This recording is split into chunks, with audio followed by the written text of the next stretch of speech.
and I know that we're all here today because we care about animals, and we have a lot in common with our interest in protecting animals and figuring out the best ways that we can be the most effective animal advocates. But I also know that being Sunday and having started this conference on Thursday night, and there's so much going on. You guys have learned so much and met so many new people that we all now have one other thing in common, and that is sleep deprivation. Am I right? So I hope you guys have been having a great time. This is like the best session of the entire conference. So round of applause to choosing to come to this one.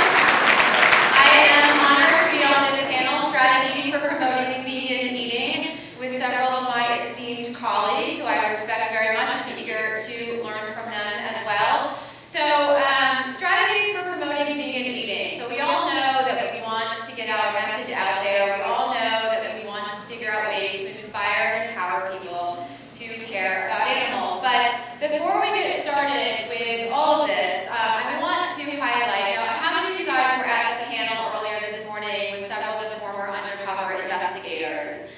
That's excellent. So this is a really powerful panel, and they are the true heroes of our movement who fuel everything that we do. They give us the images that we use to try to change people's minds and change people's dietary choices.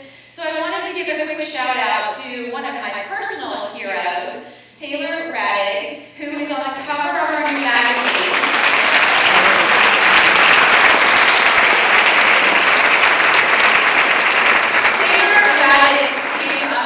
Wanted to become an undercover investigator, and what is one thing that is never planned for someone who wants to be an undercover investigator is being outed by the authorities who are pretending to be there to help animals with you. They charged her with a crime and a retaliatory move because she had exposed abuse in their community. Thankfully, the charge was dropped, and she is now telling her story. She is here at the conference. If you guys have a moment, please go up to her and say thank you for her work, and help inspire others by going to our booth upstairs and leaving a note that we're going to share with other investigators currently in the field who need extra inspiration. Their work is so hard, and leaving a short note that we can share with them to keep them motivated and keep them going.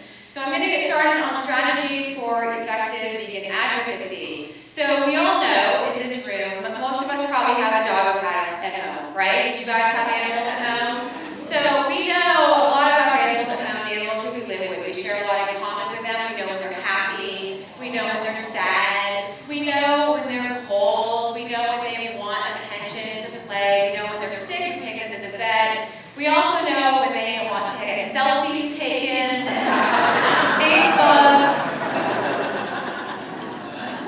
We know that the animals who live in our homes with us are no different from the animals raised on factory farms. We know that they all can feel pain, they all can feel sadness and joy, and most importantly, we know that they suffer just the same as dogs and cats in our homes. These animals are identical in terms of their emotional capacities. Yet in this country, we raise more than 9 billion farm animals every single year. We raise and kill them for food. It represents about 99% of the animals in our country today are animals who are raised and killed for food. That small red pie chart at the top represents animals in other industries.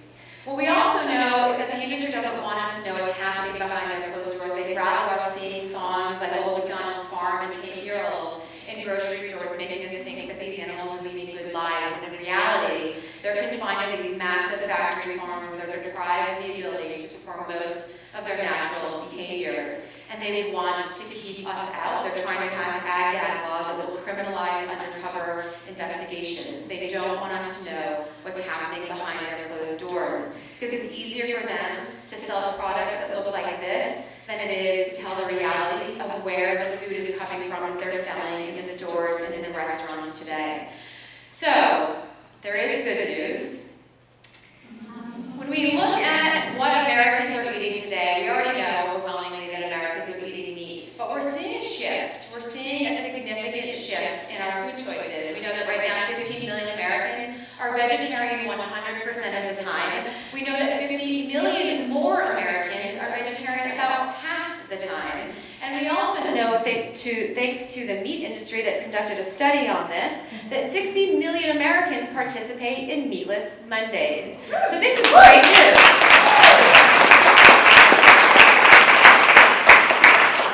This is the shift that we're starting to see. And we also know, thanks to the United States Department of Agriculture that keeps track of all of this, that for decades, meat consumption has gone up and up and up. It has continually increased year after year after year. But recently, starting in 2007, it has plummeted. In fact, meat consumption is down 12% in the last 5 years. And it's not even just meat consumption. We're also seeing milk. The milk consumption in the United States, also studied by the U.S. Department of Agriculture, it too is plummeting. Each new generation is consistently drinking less and less milk than the generation before them. And it's a trend that the dairy industry is talking about and they're worried about, and that's why you're seeing more milk advertisements than ever before, because we're just not drinking as much milk as we used to. It's not even just milk, it's eggs. We're eating less eggs than we ever used to eat. According to the U.S. Department of Agriculture, each year we're eating about a dozen fewer eggs compared to 2006. So we're eating less meat, we're drinking less milk, and we're eating less eggs. This is all great news if we know that there are fewer animals being raised and killed for food. Maybe all these animals are still being raised and killed and exported to other countries. But we can actually look at that because the United States Department of Agriculture has also collected all of this information. And we do know that year after year after year, the consumption of meat that has gone up, it corresponds with the number of animals in the United States raised and killed for food.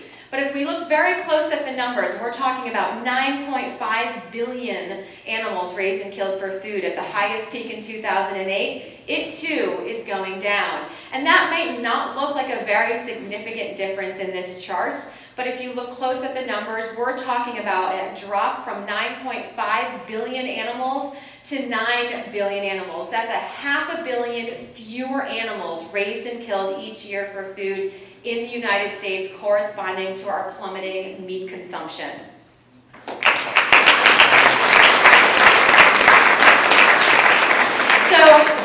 So how did we get there? Like, I'm telling you all this awesome news, and you're thinking, this is so great, I'm going to just go home, it's been a long weekend, take a nap, maybe take a few days off of work, I don't need to do anything because all this good stuff is already happening.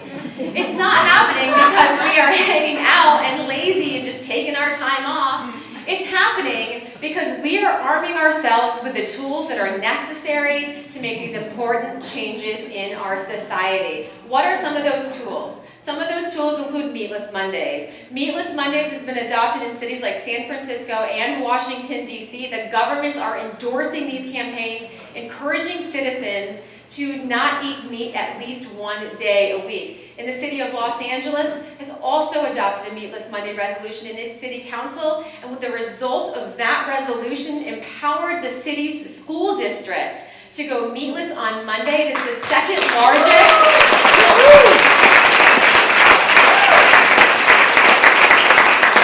Los Angeles is the second largest school district in the United States, and 650,000 meat-free meals are now served every single Monday. What else are we seeing? We're also seeing politicians talk about these issues. If you guys managed to get to Jaya Bhumitra's talk yesterday or on Friday, she talked a little bit about our U.S. Veggie campaign. This was a campaign that was launched because of Senator Raskin in Maryland, our hometown of Tacoma Park. One day he told the very local paper, you know, we can all do better for the environment if we didn't eat meat for 1 week a year. So we called him up and said, Senator Raskin, will you actually do that? Will you not eat meat for 1 week? And he said, you know, make it a town celebration. I'll do it. We got a proclamation signed by the mayor. He came out to a talk that we hosted, an event that we hosted. He publicly pledged to go vegetarian. It's a pledge he has kept to this day. He is still a vegetarian. In fact, he talks about going vegetarian means that he finally aligned his menu with his morals.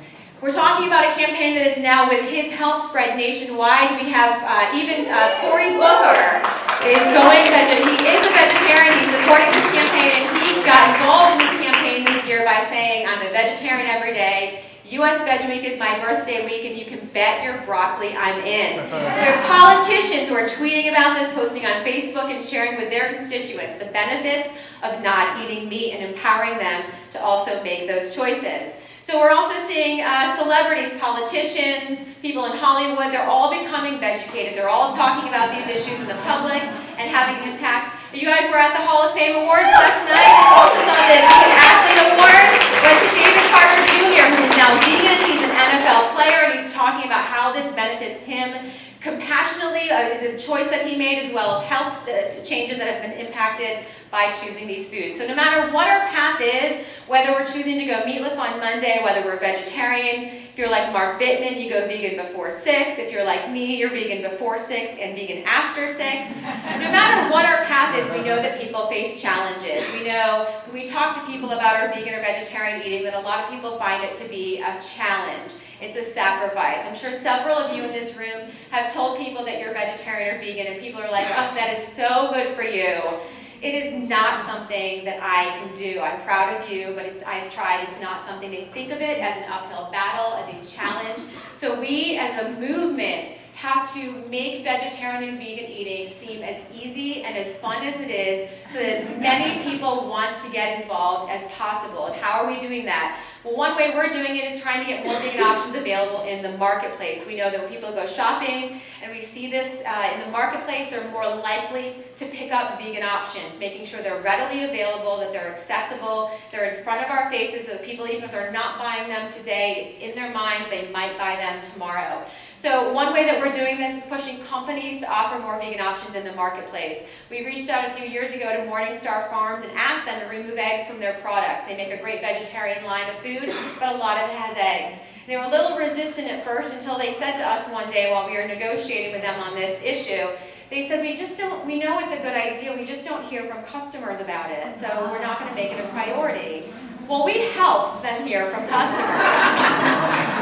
We put out a website asking people, MorningstarEggFacts.com, asking customers, please contact Morningstar Farms, tell them you want vegan options, ask them to take eggs out of their products. They responded a couple months later saying that they will make a switch to reduce the amount of eggs that they use. In fact, since they made that decision in 2008, the company itself has used at least 7 million fewer eggs, which means 28,000 fewer hens are suffering on factory farms as a result of one company's decision.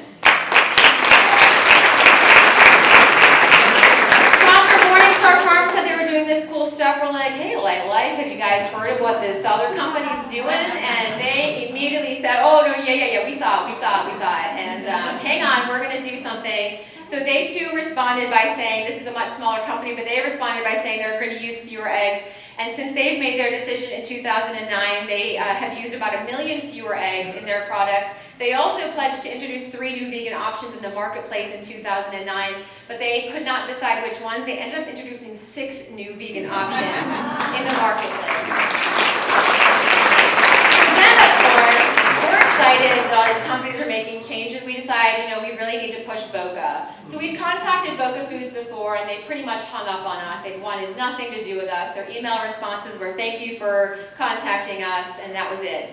So we put together a website, we put together a campaign letting them know what other companies were doing, put together this website, BocaEggFacts.com, sent it to them the day before we launched it, and got an immediate reply back, which we said, this is great, I'd love to talk with you, and you will, hopefully understand this is an important issue because consumers will be contacting you.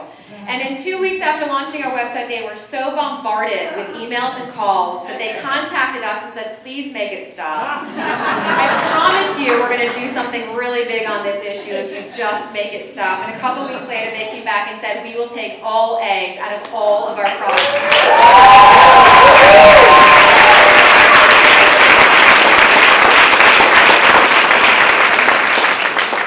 So we've been working, for the sake of time, I'm going to go through really quickly how vegetarian eating is definitely shifting from the margins to the mainstream. We're seeing fast food restaurants from 4-star to fast food are adopting vegan menus. They're pushing these foods out the door. They're encouraging their customers to try new foods. Even White Castle, do you guys know White Castle? Made most famous probably from Harold and Kumar. They are now, as of a few days ago, They're testing out a veggie slider. This is everywhere, and it is so important to keep pushing this. It's not even just that we're getting vegan options out there. Companies don't even want to talk about meat anymore. There's a study that showed that 43% of conversations on the internet about meat were negative and often included words such as bad, concerns, and problem. So one company decided, well, this is a bad thing to talk meat. We'll just call it protein and drop meat from our menu completely and just call it protein. Meat is now becoming a bad word. And it's not just there, the meat and poultry, I know you guys all read this website, meatandpoultry.com. They recently put out an article, why doesn't the industry make meat analogs? Why doesn't the industry? Well, they talked about in this article specifically geared toward the meat industry, the primary reason people choose a vegetarian or vegan diet is to reduce animal suffering. I agree with them. If consumers are going to buy meat analogs, you might as well be the one selling them. And finally, they concluded, don't fight them, join them. Here is an opportunity. And we're seeing meat companies, these massive meat industries, they're branching out. There's a recent article just last month in meatingplace.com. I know everyone's favorite publication. There's an editorial in this magazine written by Lisa Keefe here. You can see in this, she's talking about why companies are branching out into non-meat. These meat-based companies are branching out into non-meat foods. Why? Well, according to her, it's because activists are not using hidden cameras to scope out peanut abuse in Hormel's suppliers. So the bottom line of all of this is that we have to ask. We have to get out there and ask. These changes are happening because we're making them happening. We're asking these companies to make these changes. And it sometimes might feel awkward or uncomfortable. You're not quite sure what to do. But we have to remember we're doing it for her, and her. It is so important to get our message out there and make sure people know that we want to see these changes. Inside each and every one of you, there is a superhero, and I want you to embrace that and recognize that you can have a tremendous impact for animals just by making the decision to ask companies to change. Thank you.